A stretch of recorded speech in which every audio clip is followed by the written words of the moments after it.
So welcome everybody to the second hour of Mindshifters Radio. Today is Tuesday, September the 21st, 2021. And our calling number is 563-999-3581. And press 1, and that puts you into queue to talk to us.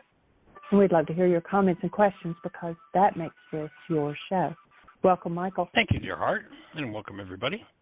It's an honor once again to be here, and I just heard the last few seconds of the conversation that Dr. Tim was having, and Ellen, and what it reminds me of or makes me think about, brings up in terms of thoughts, is the lesson from A Course in Miracles in the workbook, What is the World? And I think this is probably one of the most misunderstood and one of the most important lessons in the Course in Miracles because it distinguishes things that most people don't distinguish. And I wish when the grammar was done in the Course, one word had been redone in accord with truth, and that is the word world. And if they had, in that lesson and throughout the Course, had a capital W on the word world to represent one state and a lowercase w on the world to represent the other. And until we distinguish that, it can become very confusing when they say, the world. So in this case, we're going to capitalize as we go through this lesson, and where it's appropriate, and recognize the lowercase w. So this lesson starts out and it says, what is the world? And the answer is very simple. If you remember from Why Is This Happening to Me Again, our discussion of actuality and reality. Remembering that perception is a construct of the mind. If it's based in what's stored in carbon-based memory, which for 99.999% of the people, 99.999% of the time, then that perception comes from the past in carbon-based memory and obviously can't be true. And so when we think we see something out there that is a perceptual construct in our minds from the past, we're living in the lowercase w world, and that world does not exist except as an apparent memory. It is not real. We have made that world. So the first line in this lesson, the question is asked, what is the world, lowercase w? The world, lowercase w, is false perception. That's all. So when we live in a picture world, when we think we see things through our eyes, we're looking at something in the mind from the past. Go back to Yeshua, remember he said, let the dead bury the dead, let the blind lead the blind. If we're locked in constructs out of carbon-based memory, out of the past by definition, and I like to offer the definition of a word. What is a word? A word is a tool of communication. And whenever words or tools of communication are being used, it obviously indicates an interaction between two or more people. In this case, you're being kind enough as an audience to listen, and I'm getting to speak. So I'm using words in order to transfer ideas, in order to communicate. Now, if you step back and observe your mind in operation, remember that's one of the skills we're inviting everybody to develop, to become the thinker apart from the thought, the feeler apart from the feelings, the actor apart from the actions. And if you watch your mind in operation right now, you'll notice there are words running in there. And they're not words that you're communicating with anyone outside of you. If words are tools of communication, indicative of an interaction between two, who's in there with you? Who's talking to who? Who's giving you the meaning of everything that you think you see? In fact, who's giving you what you see? Where's it coming from? I would offer it as a construct in the mind for most people, a construct from the past. It is false perception. That world doesn't exist, although virtually everybody thinks they see it out there. When the truth is, they're seeing it in here. That's why you can get 6 people in a courtroom who are at the same accident, or at least you'd think they were, and you listen to the descriptions and their worlds, lowercase w worlds, their perceptual construct of the accent are so different, you'd wonder if they were at the same accent. They all experience the same actuality, what actually occurred. And then each one had a construct in their minds from the past. And if we live in that world from the past, that's when we live in a world that doesn't exist, except as a construct from the mind. So the world, lowercase w, is false perception. It is born of error, and it has not left its source. Really important to recognize. You know, if you're in a world of hostility, fear, rage, guilt, grief, drama, trauma, condemnation, you got to stop pretending. You got to stop telling yourself the lie that it's outside of you. If you're feeling it because it's inside of you. And this particular sentence, it points out that it is born of error, and two, it has not left its source. And then it tells you what the source of that world is. You know, if we go to the opening words in the book of John, where we're told by the Greeks, it says, in the beginning was the Word, and the Word became flesh. In Aramaic, that's not what it says. In Aramaic, it says, in the beginning was the mind energy, and the mind energy became flesh. Mind energy, the mind has this converter, this digital to analog converter. Mind energy is digital. Energy is digital. And the mind converts that digital information into a picture world, a false world, a world that doesn't exist. It's born of error, has not left its source. In other words, if it's of a disintegrative quality, its disintegrative effects are happening within our own structure because it's not left its source. And then the Course gives this absolutely awesome piece of information. That world of false perception will remain no longer than the thought that gave it birth is cherished. So the false world is born of mind energy, of thoughts. And as long as you value it, people can say, oh, I don't want to rage anymore. I don't want to be upset anymore. I don't want to be in disturbance anymore. So God, please take all that away. But there's this one nasty person, and I need to reserve a little bit of rage just in case they come along so that I can protect myself from them. Well, guess what you just said to the Creator? I cherish rage. And as long as you cherish that thought, then the world it gives birth to will remain within you and continue to have its degenerative effect on you. So the world is false perception, born of error, has not left its source, and will remain no longer than the thought that gave it birth is cherished. When the thought of separation, in other words, there's you over there and me over here, has been changed to one of true forgiveness, will the world be seen in quite another light? Now, we just used the word world again. Should that world be uppercase or lowercase? I'd offer in this situation, that should be an uppercase W. So when the thought of separation has been changed to one of true forgiveness, will the capital W world, in other words, what the Creator created, be seen in quite another light, and one which leads to truth, where all the world must disappear and all its errors vanish. Oh, wait a minute now. We got world being used twice in this sentence. If it's the same word and the same concept, it makes no sense.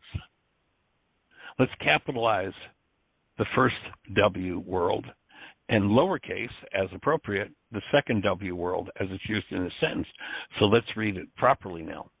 When the thought of separation has been changed to one of true forgiveness, the capital W world that the Creator created will be seen in quite another light, and one which leads to truth, where all the lowercase world, the perceptual constructs that you've made, must disappear and all its errors vanish.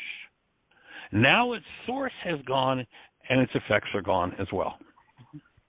In other words, you can tell, and remember that forgiveness is the tool of removal of the thoughts, the mind energy that makes up the lowercase false world. You will know that you've forgiven, that you've actually worked through a particular issue when not only does your mind not serve it up anymore, but the person or the people who showed up to play it out with you all of a sudden shift and change their behavior.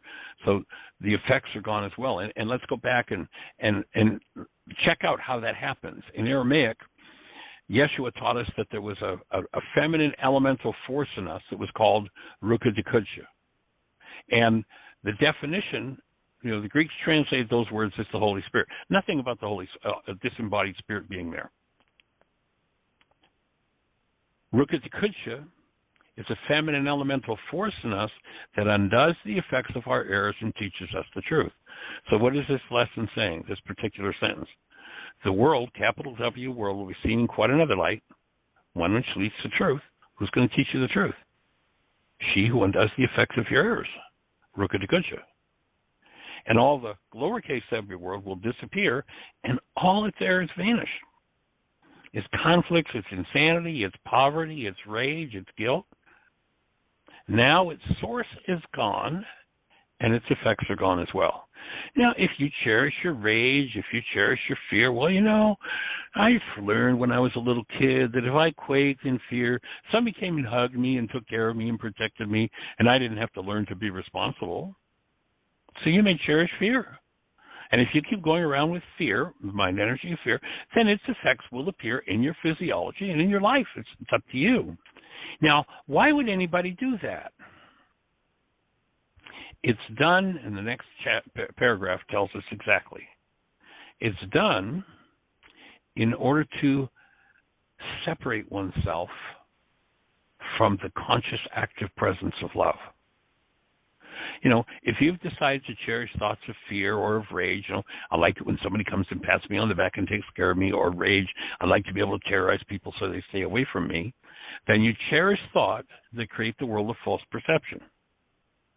That world, the Course says, now we're talking in the second paragraph, the lowercase w world, that world was made as an attack on God. It symbolizes fear, and what is fear except love's absence? Thus, the world was meant to be a place where the Creator could enter not. Now, which W have we got there? Have we got a cap or a lowercase? Thus, the world was meant to be a place where love could enter not, where the Creator could enter not. So obviously, it's the lowercase w world again. So blocking that presence of love, that way I can play in the realm of I'm weak and fearful, so somebody will protect me, or I'm angry and terrible, and somebody will run away from me. So that world was meant to be a place where love could enter not, and where the Creator's Son could be apart from him. Now, this is such a powerful line in the Course. I mean, catch this. Here was perception born. For knowledge could not cause such insane thoughts, but eyes deceive and ears hear falsely. If we believe in that world of false perception, we see all sorts of things happen that never happened. Something happened. But what my lowercase w world is showing me happened only happened inside of me out of a false memory, and therefore is not real, never happened at all. But its effects will play out. So here was perception born. When we decided to make up thought structures apart from love. In other words, it's time to be always the observer, the thinker apart from the thought, the feeler apart from the feelings, the actor apart from the actions. It's always appropriate to be observing your mind in operation. And when you see an insane thought, what are insane thoughts? Mind energy based in hostility, rage, guilt, grief, drama, trauma, fear, intimidation, gossip, slander, vengeance. That's all mind energy that separates you from love, that plays out a picture world that convinces you, or that you convince yourself with, that love is not the truth. And it goes on to say, but eyes deceive and ears hear falsely. Now, mistakes become quite possible, for certainty is gone. Again, third paragraph, such a powerful, the key sentences here. What is the world? The world is false perception, born of error. Remain no longer in the thought that gave it birth to the church. First paragraph. Second one, the world was made as an attack on love. And what is fear except love's absence? Here was perception born. Third paragraph, the mechanisms of illusion have been born instead. And now those mechanisms of illusion, the evidential mind, goes to find what has been given them to seek. Their aim is to fulfill the purpose which the world was made to witness and make real. We got a capital W world there, or lowercase. Every time you encounter that word in the Course, you've got to distinguish which it is. And obviously, in this case, it's the lowercase world again. So their aim, that is these mechanisms of illusion, their aim is to fulfill the purpose which the world was made to witness and make real, the lowercase world, perception. They see in its illusions but a solid base where truth exists. In other words, remember the other day we talked about, the world has taught you, the lowercase w world, the world of false perception, has taught you a huge, giant lie, and that is that you have two peoples, little round holes in your head that you look out through and see what's going on outside of you. Oh, I saw that happen out there. It must have occurred. Excuse me, you have never in your life seen anything outside of you happen. You have never seen anything with your eyes. You don't see with your eyes, you see with your brain. The eye is a one-way valve. Information comes into that one-way valve. Frequencies of light carry information from the actuality as created by the Creator.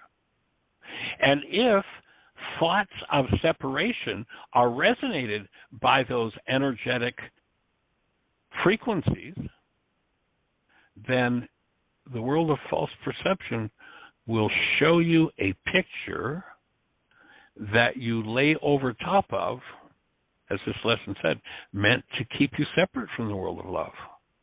It will show you pictures based in whatever the thought disorder is. That's why we're always about looking at what's the thought disorder? What's the thought disorder that needs to be forgiven here? And so the actuality in which we live, move, and have our being is love. And if the energetic patterns that come from that actuality and enter the eye resonate thoughts of separation, then those thoughts will turn into the world of the construct that your mind shows you as perception. And you will see things that never happened, even though you saw them. And you never saw them happen outside of you because you can't see out through your eyes. You know, thinking that you can see out through your eyes is as ludicrous as I'm going to go and unhook the antenna on the back of my TV, and I'm going to go look up the wires, and looking up and out the wires, I'm going to see out through the antenna and what's out there. I mean, that's just silly. The fact that, I mean, I would suspect if you went to 99.999, add 1,000 nines to it, percent of people in the world, and you said, do you see what's happening outside of you with your eyes? They'd all say, oh, absolutely, certainly. I mean, that's what, and it's ludicrous. It's a joke. And so this lesson goes on to say, they, remember here now, they is the mechanisms of illusion. The mechanisms see but a solid base where truth exists, upheld apart from lies. In other words, when one is in hostility or fear, they are sure that it's Bill's fault or Harry's fault or Mary's fault or Hortense's fault. Yet everything that they report is but illusion, which is kept apart from truth. Everything that perception reports to you, by definition, is information resonated out of the past, creating a construct that pretends to be the present. But there is no presence in that, and the reason they called the present is because whenever you're there, there is a gift. There is a presence called love. If you live in a loveless world, it's because you hold loveless thoughts that generate this world you see. And the world you see is false perception born of your error. And it's not outside of you. It's never left its source. And it never will. And when you finally choose to put the pen to the paper and do the work of forgiveness, this isn't something to just believe in. In fact, don't believe a word I'm saying. Take the tools and put them to work. Then you'll know as a fact that it works. So everything that these mechanisms of illusion report are designed to keep us apart from truth. Now, as sight, as this thing that you think you see outside of you, but is actually sight is a perceptual construct, as sight was made to lead away from truth, it can be redirected. Sound? Oh, yeah, I heard his voice. Excuse me. There is not one person in the world that has a voice. That's a fraud. That's a lie. Nobody in the world has a voice. We have this little thing called a voice box, a flap of skin. There's actually a cool video on YouTube, and it's let's see, Mick Jagger, if I remember correctly. They've actually got a camera down Mick Jagger's throat when he's singing, and it shows his voice box. I mean, it's really quite awesome. So, do I have a voice? Am I speaking right now? No, but there is a little flap of skin on my throat, and I've learned how to modulate it, so that it modulates, that is, changes the flow of air over my vocal cords. And that flow of air causes molecules to move. It does not cause sounds. Sounds don't happen in the world. Your voice does not cause sounds. It causes air molecules to move.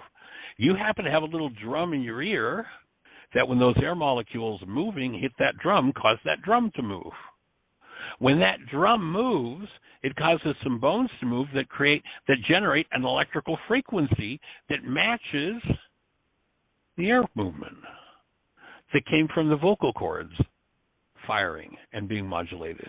And now that electrical frequency moving as a result, or pardon me, being generated as a result of the movement of that drum in your ear, causes brain cells to fire. And now guess what you see? You get to see what has not left its source. You get to see what your mind energy is that produces the world from the past that you see. And most people, this is what led Yeshua to say, the dead bury the dead, the blind lead the blind. This is what most people call facts and actuality in the world. But it's the lowercase world. So now, as you do your work, everything is repurposed. Sounds become the call for love, and all perception can be given a new purpose by the one whom the Creator appointed Savior to the world. Once again, we're looking at lowercase world. And then, the Course here says, follow his sight, that is one who has corrected his mind, her mind, and returns to the actuality. Follow their light and see the world. Now which world are we looking at? Uppercase, lowercase? Uppercase world. See the world as he beholds it. So now the actuality is present. Information comes in through the senses from the actuality, and because the world of false perception has been forgiven, has been removed, the actuality writes meanings in our minds, and we start to experience actuality, the world that the Creator created for us, the capital W world. Hear his voice alone in all that speaks to you. In other words, stop pretending that the words you heard came from somebody else. Your hearing, your listening happens in your brain the same as perception happens in your brain. Your listening reflects the content of your mind. If there is no content in you based in hostility or fear, if there is no mind energy apart from love in you, can't experience pain. And if there is mind energy based in hostility, fear, rage, guilt, grief, trauma in you, generational or otherwise, then the world you see will be filled with that. And when you think you see it outside of you, you may effort trying to change it out there. Instead, seek to change your mind about the world. Once you've done that, and you are in true perception, you move from false perception to true perception, and then to enlightened perception, where your perception comes from your spiritual faculties rather than the past in your mind. So follow the one who has corrected their mind, see the world as that one sees it, hear that one's voice alone in all that speaks to you, and let him give you peace and certainty, which you've thrown away, but heaven has preserved for you in that one who's done the work. Let us not, rest content until the world has joined our changed perception. Let us not be satisfied until forgiveness has been made complete. Why do we talk about taking this world to work to every mind, heart, and being on the planet? Because as long as we have millions and millions and millions of people who live in a world of false perception, there's going to be conflict, there's going to be rage, there's going to be war, there's going to be disease, suffering, pain, and trauma that is in the world, that is the world of false perception. And that will cause anomalies to appear in this energetic world. So let us not be satisfied until forgiveness has been made complete, and let us not attempt to change our function. We must save the world. And what does that mean? We're going to go out and save the world. Are we going to go out and fix everybody? No. No. What this means in this context is, as I do my work, then I get to live in the world as the Creator created, the uppercase world. And when I engage in that energetic pattern, and you engage in that only, we reach a space of critical mass. Remember, Yeshua talked about a little leavening leavens the whole loaf. He wasn't talking about bread. He was talking about if there are enough people to reach critical mass who live in the actuality of the created world, then together we will formulate a critical mass energy of truth, maintaining that world of truth within us. The energetic pattern of it will become so overwhelmingly empowered by participation of that critical mass. And, if you remember the concept of critical mass from your lab days in school, there was a substance, and it was, let's say, a blue liquid. And you put a drop of another liquid in that was green, and you put another drop, and you put another drop, and another drop. You put 100 drops in, and still, there it was. It's a blue liquid. And then you put the 101st drop in. And when that 101st drop fell into the beaker, the blue liquid turned to a red solid. Critical mass was reached. You didn't change the whole structure. You have to pour all of the old substance out and put in totally new. You just had to reach critical mass. At this stage, in order for life to move forward at the next level it's designed for, each person who joins in cleaning up their own perceptual constructs, and you'll remember there's a line for another lesson in the course that says, the world is false perception. So going from here, and this other thought says, perception is a skill made up by you to take the place of what the Creator gave you in creation. The Creator gave you a gift. Go back and hold the newborn child. Just remember when you held that newborn and tap into the energy of that newborn. What was the newborn given? The newborn was given a life based in love. That's the only thing that's true about the newborn. And when we return to that, then perception is gone. Perception is healed. And at that point, those who made up that world of false perception to kick love out of their field will see it through the eyes of another mind. In the ancient teachings, that mind was called the mind of Christ. Christ is not a religious word. There are two minds. We've got physiology's mind, the mind of the so-called body, the energy system, carbon-based memory shooting its mind energy off. And then we have the mind that was called the mind of Christ. Remember, they talked about Christ, your hope of glory, the mind of Christ in you. That is, there is a mind in you when you return to your true and normal state that only keys to the presence of love, lives out of the presence of love, and receives and projects only or extends only the presence of love. When that presence of love is extended and others choose to join in it, it's strengthened until we reach critical mass. And what it says is, when you behold it through the eyes of that mind, then what was made to die, that is, the world of false perception, can be restored to everlasting life.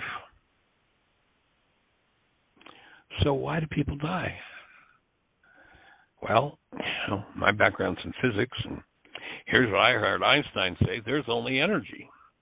And energy can neither be created nor destroyed. It is eternal. Well, if there's only energy, and energy can neither be created nor destroyed, then we must be eternal. How do you take apart, how do you cause an eternal energy system to die? You've got to put an energy in it that doesn't belong in it. Are you willing to do the work required to be restored to, literally, the truth of what you were designed for, and that is eternal life? Energy is eternal. You're energy. You got to be eternal. Now, you can change the form of the energy by putting disintegrative energy into it, and it will change its structure. It will fall apart. It will appear to die. But that's a function of the quality of energy that you've engaged in. Our challenge to you is to always be on alert for what's moving in your mind, what moves in you that formulates the world constructed, the world of perception that is not left at source. And when you see that it's of a disintegrative nature, you actually put the pen to the paper. You use the tool of forgiveness, not the mental masturbation of, oh, yeah, I know about forgiveness. Don't study this stuff. Do the work. Put the pen to the paper.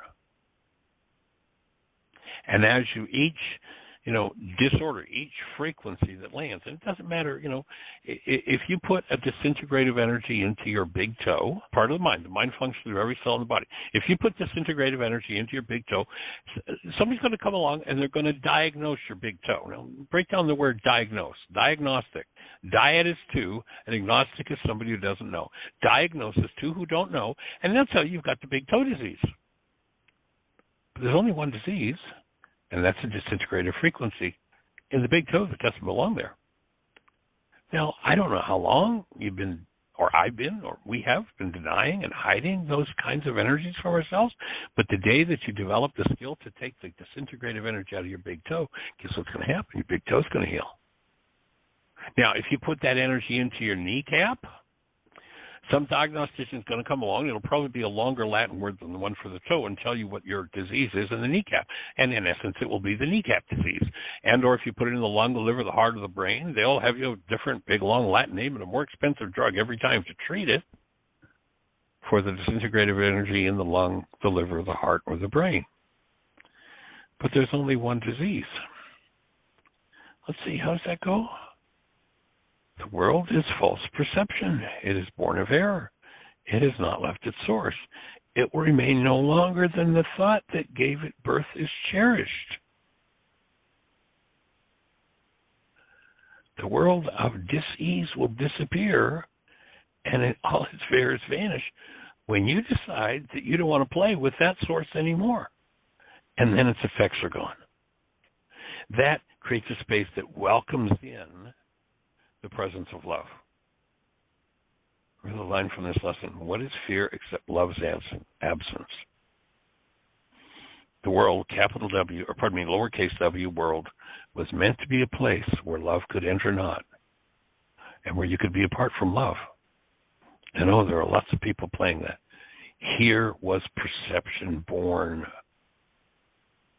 for knowledge could not offer such insane thoughts.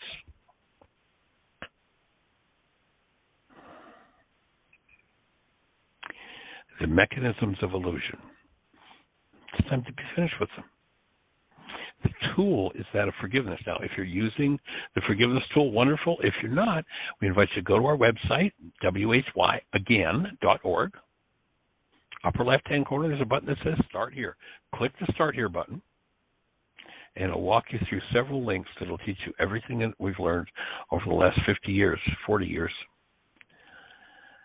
50 overall doing this work, but 40 years specifically working with the Aramaic forgiveness process. And as you engage in that process, not believe it, not hear about it, not go, oh, isn't that fun? Isn't that intellectually stimulating? That's not what I'm here to deliver. I'm here to deliver a tool that you'll use. You know, I love how Gandhi said, he said, if you want potatoes, you got to use the hoe. If you want forgiveness, you've got to engage in the process. Go to the website, the worksheet's there, you can print it. You can actually do it live on the website, or you can print it off on your printer so you've got worksheets to do. Or you can go to your app store on your phone, pin the words Heartland, all one word, Heartland, Aramaic, Aramaic, forgiveness. You'll be looking at the world's only forgiveness app. And on your phone, you can walk through the step-by-step process. Jeannie has put 2 different forms of the forgiveness process, 2 different worksheets, a longer form and a shorter form. There's a children's game called the Dragon Klingon game in the app, so you can introduce forgiveness to children. And it's kind of fun because, you know, when they answer the questions or, you know, do the steps, the dragon roars, that sort of thing in the game. And you can also tap into the commitment, which is a set of words designed to be a personal code for how to retrain your mind and your so-called body to live in a state of connected love. So all of those things are in the app. Download it, use it free. And so that's our lesson on what is the world. And Miss Jeannie, I suspect that having covered that, and maybe we want to separate, I think that's the first time I've actually done this whole lesson in a radio show, although we may have done it back 5, 6, 7 years ago, but maybe we could separate this one out as one of the special shows, and it covers the whole lesson. There's actually a video on our YouTube channel. I do some whiteboard work with it, so you can go to the YouTube channel. I think I heard Ari Rain in there. Yeah, she came over. I can hear your voice, Jeannie. She wanted to wear my upright necklace. Hey there, Ari Rain. How are you, sweetie? Papa's saying hello. Can you say hello? I'm fixing it. She says she's fixing it. Can you say what her phone number is? It's 563. Do you remember what the next numbers are? She does. She's not going to talk. She probably won't say it. She's not going to say it on cue. Yeah. But that's okay. We are blessed. But we don't We've have had any an awesome hands up. morning this morning. Yeah, she spent the night with us last night. Yeah, we got to keep her all night, and that was pretty cool. Pretty sweet. This morning, as Jeannie was waking her up, she said, "The sleep's still coming off of me," which I thought was pretty cute. And then we've gotten her a gratitude journal, and this morning she, once we finished breakfast, she's like, "I want to do my gratitude for today." It's like, boy, I wish I'd been 3 and had the brain cells for, I want to do my gratitude today. I wish I'd been 30 and had the brain cells for, I want to do my gratitude today. Golly, how different And we're life very be. blessed that her first gratitude was, quote, "you guys," unquote. Oh, yeah. Yeah, today was you guys, was Nini and Papa. Yesterday it was, or the day before yesterday, it was Mom and Dad, and she has her favorite stuffed toy, which is dog meat. So they were her 3 gratitudes for 3 days ago, or 3 days back when we were doing it with her. So today it was Nini and Papa. That's pretty sweet. We are blessed. So I can't imagine that there aren't at least 1,000 questions out there. Every person that's been listening, I'm sure if I were, in your hometown on a platform at your local library and you attended as I walked off, you'd come over and say, "Michael, what about?" Or "How does?" We have a hand up. Or, great, let's say hello. I believe it's Miss Susan, 610. You're on the air. Hey, it's been a long time. I'm coming up for air. Thank you for the long Well, good to hear your talk, voice. Michael. How are you, young lady? Well, I'm in a state of fear, so I was listening to what you said, and I thought, this is too high and almighty for me, but I understand what Michael's saying. I'm just not doing it. Well, we're here right to now. support you. What's happening? What's the fear seem Well, to be it's about? What's your about mind telling you the fear's about? My middle son of my daughter's, Jacob, called me 3 or 4 days ago and said that he needed somebody to talk to, and he was crying. He's 21. He Right. said,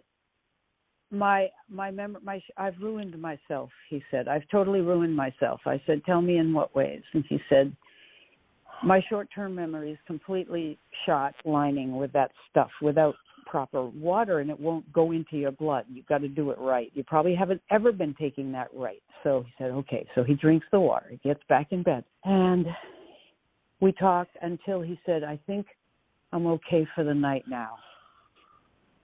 So that was our night. And it went, until 10 or 11, I forget what it was. I said, Well, "Tell that me sounds the next..." exciting to me.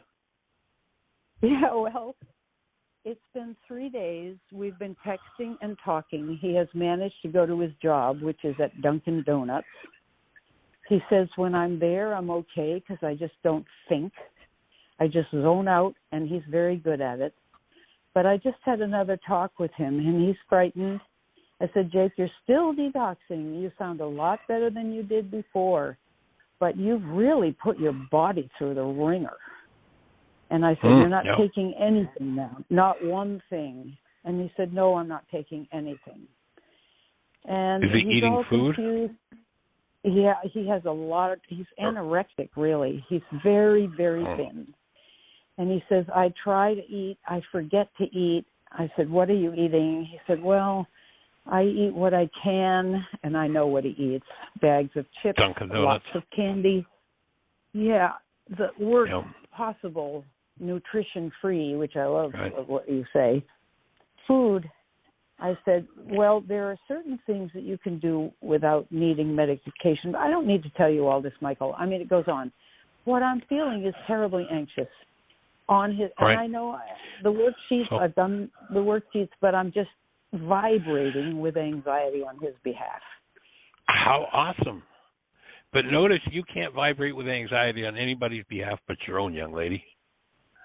Okay, well, that's what I'm doing. Your grandson has shown you, your grandson has two things I find exciting here. Reasons to be rejoiceful and in delight about. One, he could be on his own talking to nobody and be dead.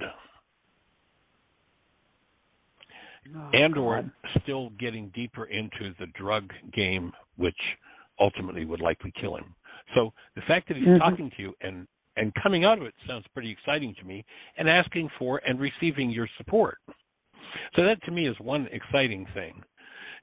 Would I have some concerns about his safety? Yes, but all of that was going on, and 10 times worse when there was no conversation and no effort to do something about it. So it seems pretty exciting to say, he's called me and trusts me to help him work through this, and that is a big responsibility.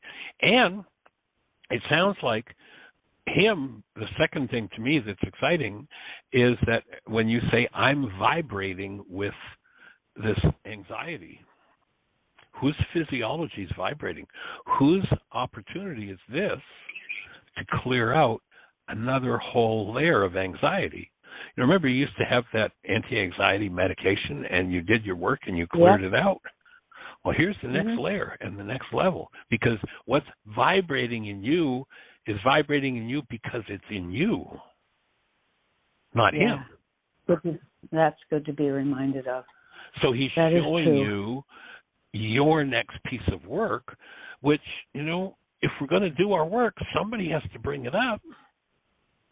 And it sounds like perhaps he's ready to join, and this might be some powerful language to use with him. Grandson, I'm realizing that I've got some deep anxiety, and my mind's telling me it's about what you're going through and your anxiety. The truth is, I'm realizing it's my own. How about if we join in doing some work together on both of us healing our anxiety for the whole family system? For all of us. He might just be open to that. He might be open to that. Well, he's been, it sounds like he's ready. Maybe. And so I join you in breathing and getting centered and knowing that we're here to hold the space and support you both as you step into, and probably as the communication continues with him. You've heard me say before, now he's not your child, but your grandchild. You've heard me say before that having a child is like having your unconscious mind hang out in true living color and Dolby sound, because everything you've never resolved, they're going to bring up. So here he is bringing it up for you, Grandma. And you don't heal it unless it comes up. Right. So that's good to be pretty, reminded. to me, that's profoundly exciting that this young man has stepped into the space. And, this could be the thing that opens the pattern you've been looking for. How am I going to get Jonathan through? How am I going to get, Charlie through? How am I going to get each of these through this? And Tim as well. Well, this may be the gateway that you've been asking for. And as you stay conscious and do your work, you'll become a more powerful space for him to do his work. He'll become a more powerful space to bring it up for you, and the cycle moves upward for the whole family system, critical mass, the leavening that leavens the whole loaf. This is very helpful. And, recognizing that this is, I think back to some of the work that Tim did in the early days of being on the show and the intensive and such, and doing the work around the family dynamic of anxiety and trauma, and the space that you've both been opening.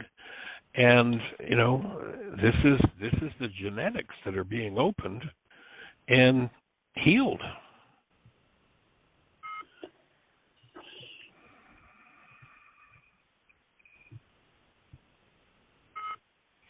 Are you breathing? I'm breathing. Thanks. Oh, good. Yeah, it's good to have it. Yeah, I was remembering the lesson in the Course in Miracles. We are never upset for the reason we think. And I was telling myself that, but I just couldn't bring it around to... It sounds like the big family dynamic, from everything we've talked about over the last couple of years, is confronting these unconscious dynamics of anxiety within the whole family system. There's an awful lot of it. Yeah. There are some really good things happening on the other side, too. Just that Jonathan said. Tell me. 2 days, he said, I'm finally working at what I love. I didn't have to leave medicine. I just had to put my foot down and say, this is what I need. Take it or leave it. I can't stay unless you can use me this way. And he named the things, working on emergencies, putting out fires, working on emergencies, cleaning up the way they run the hospital. He's actually doing some administrative stuff. He says, I'm really loving it. No more diarrhea every morning. He said, it is awesome. And because of that, his boy, Charlie, seems better. He's not out of the woods. I'm going to his doctor with him this afternoon, but he is also better. And now it's like I get one it's like whack-a-mole. One pops up and the other. Well, when you realize that we live in a world of resonance, that's exactly what happens.